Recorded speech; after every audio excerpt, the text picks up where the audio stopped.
성경을 읽다 보면 하나님께서 정말 그렇게까지 하셔야만 했을까라고 하는 의구심을 갖게 하는 내용들이 종종 있습니다.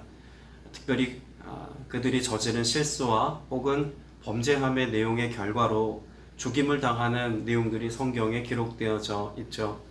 신약 성경에서 가장 대표적인 예를 들자면 자신이 가지고 있었던 땅 일부를 팔아서 그것의 일부를 감추어 두었다가 마치 하나님 앞에 전부를 드린 것처럼 하나님을 속였고 성령을 속였던 부부가 죽임당한 내용이 있죠. 아나니아와 삽비라의 죽음입니다. 하나님께서 그렇게까지 하셔야만 했을까라고 하는 의구심을 자아내지만 초대교회 공동체 안에 하나님께서 교회 공동체를 어떻게 분별하시고 또 어떻게 다루어 가시는지를 본으로 삼으셔야 했기에 그 죄악의 문제를 다루시는 하나님의 방법을 그렇게 극명하게 나타내기도 하셨습니다. 구약 성경에서 그런 여러 가지 모델이 또 있습니다만 오늘 우리가 읽은 레위기 10장은 그 중에 하나입니다. 하나님께서 거룩한 제사에 관한 모든 규정을 말씀하셨고 그 집례를 아론과 그 자녀들에게 허락하셨습니다. 은혜로 그 직분을 가지고 거룩한 제사를 집례했던 아론과 그의 두 아들 나답과 아비후, 이들의 모습이 끝까지 온전함으로 하나님 앞에 잘 순종하고 또 예배하는 예배자의 모습이었으면 너무나 좋았을 터인데, 안타깝게도 10장 말씀에서 나답과 아비후는 하나님 앞에 다른 불을 가지고 제단에 나아갔다가 죽임을 당하는 모습을 성경은 기록하고 있습니다. 이 말씀을 읽는 내내 그런 마음이 들지도 모릅니다. 하나님께서 이들의 생명을 거둬 가셔야만 했겠는가, 꼭 죽이셔야만 했겠는가 라고 하는 생각을 우리가 지을 수가 없죠. 자, 그런데 성경은 이에 관해서 그러셔야만 했던 이유와 또 그러하셨던 하나님의 사역이 이렇게 진행될 수밖에 없었던 내용들을 이미 전제하여서 말씀하고 있습니다. 오늘 그 말씀들을 우리가 함께 살펴보면서 하나님께서 우리에게 말씀하신 예배자의 삶, 또 하나님 앞에 우리가 나아갈 때에 신앙인으로서의 삶의 태도와 자세, 그것이 얼마나 하나님 앞에 구별되어져야 하고 또 하나님 말씀대로의 삶을 살아야 하는지를 다시 한번 되새길 수 있는 은혜의 시간 되시길 축복합니다. 자, 10장 1절 말씀을 다시 한번 읽겠습니다. 시작. 아론의 아들 나답과 아비후가 각기 향로를 가져다가 여호와께서 명령하시지 아니하신 다른 불을 담아 여호와 앞에 분향하였더니.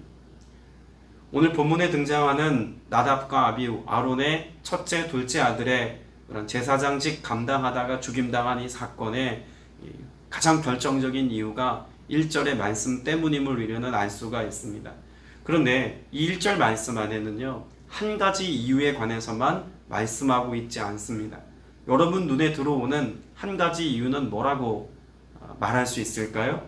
여호와께서 명령하지 아니하신 다른 불을 담아, 이것이 이들이 죽임당한 가장 결정적인 이유라고 우리가 생각하기 쉽습니다. 그런데 이 말씀 안에는 이미 이들이 어떤 모습을 보여주었는지를 잘 극명하게 드러내는 또 다른 메시지들이 있습니다. 먼저 출애굽기 30장을 같이 찾아보겠습니다. 오늘 본문의 말씀을 잘 생각하시면서 출애굽기 30장 7절부터 10절 말씀을 같이 읽겠습니다. 구약성경 128면입니다. 출애굽기 30장 7절부터 10절까지 말씀. 아론이 아침마다 그 위에 향기로운 향을 사르되 등불을 손질할 때에 살을 찌며 또 저녁 때 등불을 켤 때에 살을 찌니 이 향은 너희가 대대로 여호와 앞에 끊지 못할지며 너희는 그 위에 다른 향을 사르지 말며 번제나 소제를 드리지 말며 전제에 술을 붓지 말며 아론이 1년에 한 번씩 이 향단 뿔을 위하여 속죄하되 속죄제의 피로 1년에 한 번씩 대대로 속죄할지니라. 이 제단은 여호와께 지극히 거룩하니라. 자, 그러면 출애굽기 30장 말씀하고 우리가 읽은 레위기 10장 1절의 말씀에서 극명하게 차이가 나는 우리가 발견해야 될 한 가지 다른 점이 있다면 무엇일까요? 이 분향을 하는 사람이 누구인지를 잘 보십시오. 하나님께서 출애굽기 30장에서 누구에게 이 역할을 위임하셨습니까? 아론입니다. 그죠? 그래서 아론이 아침마다, 또 10절에는 아론이 1년에 한 번씩 대제사장으로 임명받은 아론의 역할입니다. 그런데 이 분향함을 아론이 아닌 누가 하려고 하고 있습니까? 아론의 아들 나답과 아비후입니다. 하나님이 이들에게 이와 같은 역할을 위임하여 이들로 감당하라고 말씀하신 적이 없습니다. 제사장의 직분의 자리에 있는 것은 맞았지만 대제사장으로 세워진 아론의 역할이지 그의 아들들이 할 수 있는 일이 아니었다는 것입니다. 소위 말하는 월권이죠. 하나님께서는 하나님의 사명을 감당할 때 그 역할을 각자에게 합당한 수준, 또 합당한 그릇에 맞게 이 역할들을 감당케 하셨습니다. 아직 아론의 두 아들들은 이 역할을 감당할 수 있는 그런 수준이나 혹은 역할을 감당할 만한 능력이 하나님께 인정받지 못했습니다. 어느 수준에 꼭 도달해야 된다 이런 메시지로 우리가 받을 필요는 없습니다. 중요한 건 하나님의 기준인 거죠. 하나님이 이들을 그러한 역할을 감당하도록 부르지 않으셨다는 이야기입니다. 그럼에도 불구하고 아론의 두 아들 나답과 아비후가 왜 그러면 자신들의 몫도 아닌 이 역할을 감당하려고 했는지 이것을 살펴보는 게 더 의미가 있겠죠? 왜 그랬을까요? 자, 출애굽기 말씀을 또 볼 텐데요. 24장입니다. 출애굽기 24장 1절부터 보겠습니다. 118면에 있습니다. 24장 1절 같이 읽습니다. 또 모세에게 이르시되 너는 아론과 나답과 아비후와 이스라엘 장로 70명과 함께 여호와께로 올라와 멀리서 경배하고. 자, 9절도 읽어볼게요. 모세와 아론과 나답과 아비후와 이스라엘 장로 70인이 올라가서 이스라엘의 하나님을 보니 그의 발 아래는 청옥을 편듯하고 하늘같이 청명하더라. 여러분, 여기 하나님을 대면하여 본 자리에 누가 있습니까? 모세, 아론, 그리고 누가 있죠? 아비후와 나답, 그리고 이스라엘의 70명의 장로들이 있습니다. 하나님의 얼굴을, 또 하나님의 영광을 가장 직접적으로 가까운 곳에서 대면하여 보았던 사람 중에는 모세 이외에 모세만큼 가까이서 대면해 본 사람들이 있었다는 이야기죠. 아론과 그리고 그의 아들들인 나답과 아비후, 그리고 장로들입니다. 여러분, 생각을 해보면은요, 적어도 유추해 볼 때 나답과 아비후는 아버지하고 동급으로 스스로를 생각할 수 있는 어떤 영적인 경험치들이 있었다는 이야기입니다. 스스로 이 은혜를 겸비하여서, 겸손하여서 우리를 그렇게 만나주신 하나님의 은혜에 대한 감격과 겸손한 마음을 가지고 더욱더 하나님의 말씀대로의 삶을 살려고 했다면 참 좋았을 터인데, 하나님이 부여하신 권위를 가지고 이들 스스로 무엇을 생각한 것일까요? 나도 우리 아버지 아론과 같이 하나님을 가까이에서 대면해 본 사람이야. 나도 충분히 그런 역할을 할 수 있어 라고 하는 인간적인 교만한 마음이 이들에게는 있을 수 있었다라고 하는 가능성을 구약학자들은 이야기합니다. 꼭 그래서만이라고 직접적으로 설명하고 있지 않기 때문에 꼭 그렇다라고 단정 지을 수는 없으나, 적어도 이들이 그 아론의 역할을 대신하려고 했던 데는 그런 이유가 있었을 겁니다. 또 한 가지, 이들이 지금 향로를 가지고 나아가는데 어떻게 향로를 가지고 나아가는지를 보면 나답과 아비후가 어떻게 해요? 각기 향로를 가져다가 라고 말합니다. 각기 향로를 가져다가 별 의미가 없어 보입니다만, 여러분, 아론이 들어갈 때는 한 사람이 들어가서 분향하도록 했습니다. 그런데 왜 나답과 아비후가 각기 그릇을 가지고 들어갔을까 생각해 보면, 이들 스스로가 영적인 권위를 더욱더 내가 더 우선하다라고 하는 사실을 극명하게 증명하기 위해서 각기 다른 향을 준비해서 하나님 앞에 나아가려고 했던 그런 다툼의 모습이 있었을 것이다 라고도 짐작합니다. 여러분, 교만, 그것이 무엇을 나타내었습니까? 다툼과 분쟁을 일으켰죠. 여러분, 이런 비슷한 예가 어디에 기록되어져 있을까요? 창세기에 보면 하나님 앞에 제단을 쌓고 제사를 드리는 가인과 아벨의 예배를 보면 그렇습니다. 하나님께서 무엇을 받지 않으셨다고 말씀합니까? 가인과 그의 예물을 받지 않으셨다고 말씀합니다. 이미 가인의 삶이 망가질 대로 망가진 거예요. 하나님 보시기에 예배자로서의 모습의 면모가 보이지 않았던 겁니다.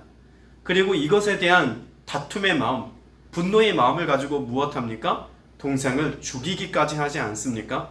적어도 오늘 여기 나답과 아비후의 예배자의 모습을 보면 가인의 전철을 따르는 그런 모습이 서려 있다라고 말할 수 있는 겁니다. 예배를 드리고도 하나님의 일을 감당한다고 헌신된 자리에 있으면서도 죽임을 당했죠. 그러면서도 우리는 합리적인 의심을 할 수밖에 없습니다. 아무리 그래도 그렇죠. 그렇다고 해서 죽이는 것이 말이 됩니까?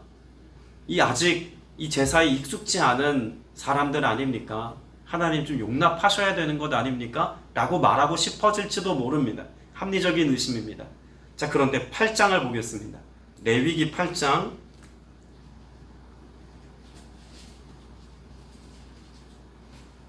35절을 보겠습니다. 레위기 8장 35절 같이 읽습니다. 시작. 너희는 7주야를 회막문에 머물면서 여호와께서 지키라고 하신 것을 지키라. 그리하면 사망을 면하니라. 내가 이같이 명령을 받았느니라. 하나님께서 말씀하신 거예요. 내가 원하는 내 방식대로, 내가 너희에게 말한 대로 이 모든 일들을, 거룩한 제사를 잘 진행하지 않으면 너희 죽을 수도 있어 라고 하는 것을 하나님이 이미 말씀하셨다는 거죠. 그러면 말씀하기만 하셨을까요? 아니요. 그들과 언약하셨습니다. 피의 언약을 하셨어요. 자, 23절 말씀 보겠습니다.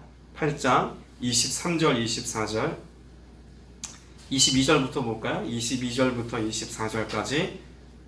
또 다른 순양 곧 위임식의 순양을 드릴새 아론과 그의 아들들이 그 순양의 머리에 안수하매 모세가 잡고 그 피를 가져다가 아론의 오른쪽 귓뿌리와 그의 오른쪽 엄지손가락과 그의 오른쪽 엄지발가락에 바르고 아론의 아들들을 데려다가 모세가 그 오른쪽 귓뿌리와 그들의 손에 오른쪽 엄지손가락과 그들의 발에 오른쪽 엄지발가락에 그 피를 바르고 또 모세가 그 피를 제단 사방에 뿌리고. 자, 그러면 안수했습니다. 누구에게 안수했냐면 그 위임식, 다시 말해서 아론과 그 아들들을 제사장으로 삼는 위임식을 지나가면서 그 아들들이 드린, 아론과 그 아들들이 드린 그 순양의 머리에 안수하면서 언약하신 겁니다. 어떤 언약일까요? 피의 언약입니다. 순양을 통해서 내 언약과 규례를 지키지 않으면 죽을 수 있다는 것을 이들과 언약하신 것입니다. 그러니까 이미 그들은 안수하는 그런 안수례를 통해서, 물론 순야에게 대신 안수하는 것이지만 이 모든 과정을 통해서 이미 자신의 생명과 모든 것을 하나님의 곳으로 드렸습니다. 그 의미가 뭐냐면 귓볼에 피를 바르죠. 귓볼에 피를 발랐다는 것은 하나님이 말씀하신 것만 듣겠습니다. 아주 처절한 생명건 순종의 의미가 그 귓볼에 피를 바르는 것을 통해서 결단하는 것입니다. 엄지손가락에 피를 바른 것은 무엇일까요? 주님이 하라고 하신 것만 내가 행하며 수종 들겠습니다 라고 하는 생명을 건 헌신의 의미가 있는 것입니다. 발가락에, 엄지발가락에 피를 바른 것은요, 내가 주님이 서라고 한 곳에만 서겠습니다 라고 하는 삶의 모든 정황에 대한 헌신이 이 안에 포함되어져 있는 것입니다. 다 어떤 언약일까요? 피의 언약입니다. 그 생명을 대가로 지불하겠노라고 하는 피의 언약을 이미 맺었습니다. 그리고 말씀도 하셨습니다. 그런데 하나님이 그렇게 언약하신 것, 이것이 생명이라고 하는 대가 지불을 통해서만 하나님이 보상하시겠다라고 하는 것을 말씀하셨고 약속하셨고 당부하셨고 가르쳐 주셨음에도 불구하고 그들이 무엇한 것입니까? 그들이 서면 안 되는 자리에 나답과 아비후가 섰습니다. 그들의 손으로 지금 분양하면 안 되는 그들 각기가 준비한, 자신의 욕심껏 준비한 그런 불을 가지고 하나님 앞에 나아가는 범죄를 저지르고 있는 것입니다. 하나님의 말씀만 듣겠다고 했던 그들의 언약은 온데간데 없고 자기가 원하는 대로 자신들의 방식으로 자신들의 의지를 따라서 지금 분양하려고 하는 모습이 있는 거죠. 그러니까 이미 8장에서 하나님이 다 말씀해 주셨는데 8장에서 말씀하신 그 모든 내용을 이들이 경솔하게 여기고 가볍게 여겨서 자신들의 생각에 옳은 대로 이 모든 일을 진행하려고 했다는 것입니다. 여러분, 우리가 주님 앞에 예배자로 나아간다는 것은요, 생명을 거는 겁니다. 뭐라고요? 생명을 거는 겁니다. 구약의 제사법을 따라 우리가 제사할 필요는 없습니다. 이미 예수님께서 이미 다 우리를 위해서 대신 희생 제물이 되셨고 우리를 위해서 이미 모든 것들을 다 이루어 놓으셨기에 우리는 오늘의 그런 희생 제사를 재현할 필요는 없습니다. 그런데 의미만큼은 같아야 하지 않겠습니까? 우리의 생명을 드리는 것입니다. 주님과 또다시 언약을 갱신하듯 그렇게 주님께서 우리에게 말씀하신 것을 다시 한번 확증받는 예배의 자리에 있어야 하고 내 생명과 호흡과 삶이 주님의 것임을 인정하는 예배자로서의 삶의 모습이 우리에게 분명히 있어야 함에도 불구하고 우리는 주님 앞에 드리는 예배조차, 예배 이후 교회 안에서 봉사하고 헌신하고 사명을 감당하는 것조차 내 생각에 옳은 대로 내가 원하는 수준에 내가 원하는 어떤 가이드라인을 가지고 신앙생활을 하려고 한다는 이야기죠. 그러면 우리의 신앙생활의 가이드라인은 무엇이어야 합니까? 말씀이어야 합니다. 하나님이 여러분에게 말씀하신 대로 여러분 여기에 생명을 건 예배자의 삶을 온전히 살아갈 수 있는 여러분 다 되시기를 주님의 이름으로 축복합니다. 자, 그런데 우리가 나답과 아비후의 삶의 모습을 짐작해 볼 수 있는 또 다른 메시지가 있습니다. 모세가 아론에게 지금 이들이 죽임당한 사건을 격려하거나 위로하지 않습니다. 도리어 책망하죠. 나답과 아비후의 모습을 책망합니다. 그 책망의 모습이 3절인데요. 같이 한번 다시 읽어봅니다. 모세가 아론에게 이르되 이는 여호와의 말씀이라 이르시기를 나는 나를 가까이 하는 자 중에서 내 거룩함을 나타내겠고 온 백성 앞에서 내 영광을 나타내리라 하셨느니라. 아론이 잠잠하니. 자, 여기 보면 결국은 아론과 그 자녀들을 통해서 하나님이 하려고 하셨던 일은 무엇일까요? 단지 제사를 잘 섬기고 집례하는 것만이 목적이 아니었습니다. 무엇을 목적하셨다는 겁니까? 하나님의 거룩함을 나타내는 것이 목적입니다. 하나님의 거룩함을 나타내는 것. 그런데 그 하나님의 거룩함을 나타내는 것이 목적인데 그 하나님의 거룩함을 어떻게 나타내어야 한다고 말합니까? 나를 가까이 하는 자라고 말씀하고 있죠. 하나님을 가까이 해야 모세가 하나님의 영광 앞에 섰을 때 그 영광의 광채를 가지고 백성들 앞에 그 광채로 나아갔던 것처럼 지금 그 역할을 아론과 그 아들들에게 위임했다면 이들은 하나님을 나타내기까지 하나님 가까이의 삶을 살아야 했다는 이야기입니다. 그런데 단지 다른 불을 사용했다만이 아니라 다른 불을 사용하려고 했던 그 시도의 근원에는 무엇이 있다는 겁니까? 하나님의 거룩함을 나타내는 삶을 살지 않았다입니다.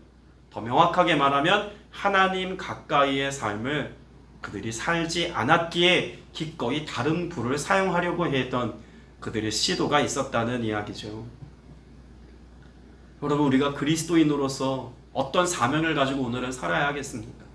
나타내는 것입니다. 제가 새벽재단에서는 더더욱 강조하여서 여러 번 말씀드렸습니다. 왜 여러 번 말씀드릴 수밖에 없냐면 특별히 창세기부터 레위기까지 오늘 우리가 이르는 이 시간, 올 2022년 1월달부터 창세기 1장 1절부터 시작된 그 모든 말씀 속에는 하나님이 다른 걸 우리에게 요구하지 않으신다는 것을 반복적으로 알 수 있는 사실이죠. 하나님의 원하심은 자신을 나타내심에 있습니다. 누굴 통해서요? 저와 여러분을 통해서. 그 예배자들의 모습을 통해서. 나아가 신약의 교회와 성도들의 모습을 통해서 예수 그리스도가 반영되고 나타나게 하는 것, 이것만큼 중요한 사명이 없다는 겁니다. 여러분, 여기 제사를 드리려고 나아간 겁니다. 이들은 제사장입니다. 그럼에도 불구하고 다른 불을 사용하고 다른 불을 사용하려고 했던 그 시도의 근간에 자신들의 모습을 드러내려고 하고 자신들의 생각과 옳은 대로 하려고 했던 그런 인간의 교만과 나약함, 결국 하나님 가까이의 삶에 살지 아니함으로 드러난 이 연약함이 얼마나 하나님 앞에 크게 책망받는 일인지를 우리가 말씀을 통해서 발견할 수 있어야 한다는 것입니다. 오늘 그리스도인은 어떤 사람이 그리스도인입니까? 그리스도를 반영하고 나타내는 사람, 제가 자주 말씀드리는 그리스도의 표지가 되어 살아가는 삶이 오늘 저와 여러분의 삶의 목적이자 이유이어야 한다는 것입니다. 자, 그럼 구체적으로 그 거룩함을 나타내지 않았다라고 하는 것, 하나님 가까이의 삶을 살지 않았다라고 하는 삶의 명확한 증거들이 있을까요? 역시 짐작할 만한 증거가 있습니다. 자, 8절 9절 말씀 같이 읽어봅니다. 레위기 10장 8절 9절입니다. 시작. 여호와께서 아론에게 말씀하여 이르시되 너와 내 자손들이 회막에 들어갈 때에는 포도주나 독주를 마시지 말라. 그리하여 너희 죽음을 면하라. 이는 너희 대대로 지킬 영영한 규례라. 여러분, 모세조차도 아론을 위로하지 못합니다. 왜냐하면 이미 나답과 아비후의 모습이 하나님 가까이의 삶을 살지 않았고 백성들에게 하나님을 나타낼 만한 거룩의 삶이 아니었기 때문이었겠죠. 책망의 목소리를 높였습니다. 자, 그런데 누가 위로합니까? 8절에 보면 여호와께서 아론에게 말씀하여 이르시되, 여러분, 하나님이 아론에게 처음으로 말씀하신 겁니다. 직접 말씀하신 첫 번째 말씀이에요.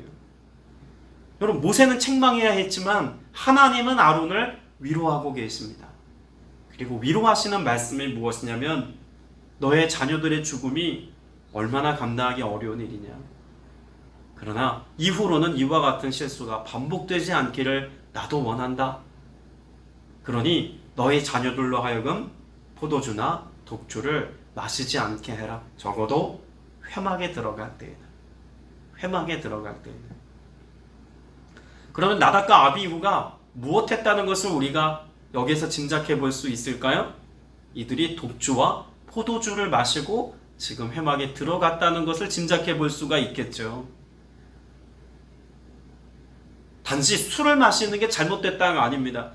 간혹 이 술 문제를 가지고 언급하는 지체들이 있습니다. 술 마시는 게 잘못된 겁니까?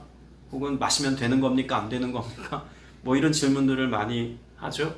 오늘 여기에서 그걸 다 설명드릴 수는 없지만 적어도 회막에 나아가는 자, 예배자로 살아가는 자들에게는 포도주나 독주가 분별력을 잃게 하고 거룩함을 잃게 한다는 말씀만큼은 명확하게 여기서 말씀하고 있습니다.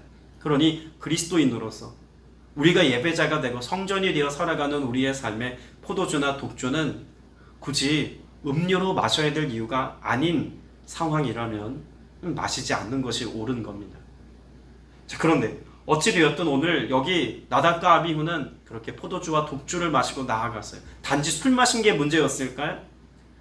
여러분, 여기에는요 더 큰 의미가 있습니다. 이 술의 문제를 뛰어넘는 의미가 있어요. 포도주나 독주를 제사장이 마셨다. 거룩함을 드러내야 될 영적인 책임감 있는 사람이 포도주와 독주 마시면 이거 안 되죠. 여러분, 이런 의미가 아닙니다. 당시 고대 사회에 지금 이 모세와 아론이 제사장으로 있는 지금 아론과 그 아들들이 제사장으로 있는 이 시절에는 여러 나라에도 각기 다른 신들을 섬기는 이방 신들을 섬기는 제사장들도 있었습니다. 근데 이방 신을 섬기는 제사장들이 포도주나 독주를 마시는 일들을 자주 행했어요. 어떤 목적으로 행했을까요? 신접의 의도를 가지고 포도주나 독주를 마셨습니다. 그러니까 지금의 마약하는 것처럼 포도주와 독주를 마시고 그들이 몽롱한 상황 가운데서 신을 불러냅니다. 그래서 신접한 그런 상태라고 그들이 여기고선 그 말들을 신의 언어라고 이야기하기도 합니다. 자, 여기 나답과 아비후가 포도주와 독주를 마신 것은 단지 술에 취했다라고 하는 의미 때문에 죽임당한 게 아니라 어떤 의미가 있었던 걸까요? 이방신을 섬기듯 하나님을 자신들의 능력으로 불러내려고 했던 잘못된 의도가 있었다는 겁니다. 하나님보다 자신들이 우위에 있고자 했던 어떤 그런 의도, 잘못된 의도죠. 이방신을 섬겼던 그런 잘못된 제의적인 방법을 이들이 지금 차용해 와서 이들의 경건과 이들의 거룩함을 스스로 증명하려고 했고, 그렇게 신접한 자들과 같이 하나님을 불러내어서 하나님의 언어로 무언가 그들이 감당하려고 했던 연약함의 모습이 다분히 보이는 장면이라는 것입니다.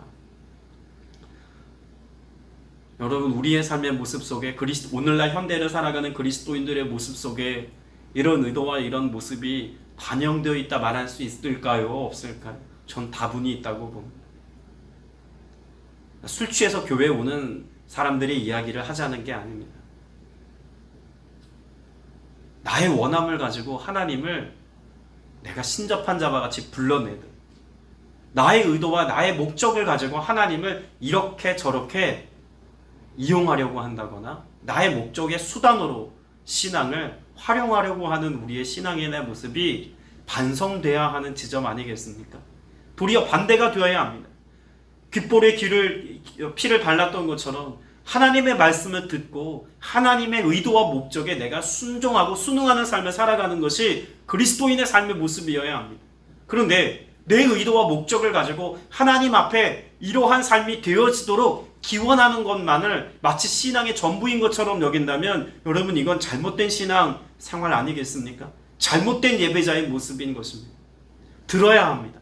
하나님의 말씀을 듣고 그 말씀에 준하여 깨어 기도하는 것이며, 하나님의 뜻을 분별하고 그 분별에 합당한 순종의 삶을 일상 속에서 살아내는 것입니다. 그래서 말씀에 보면 10절 이하에 그리하여야 너희가 거룩하고 속된 것을 분별하며 부정한 것과 정한 것을 분별하겠다라고 말씀하지 않습니까? 분별해야 합니다.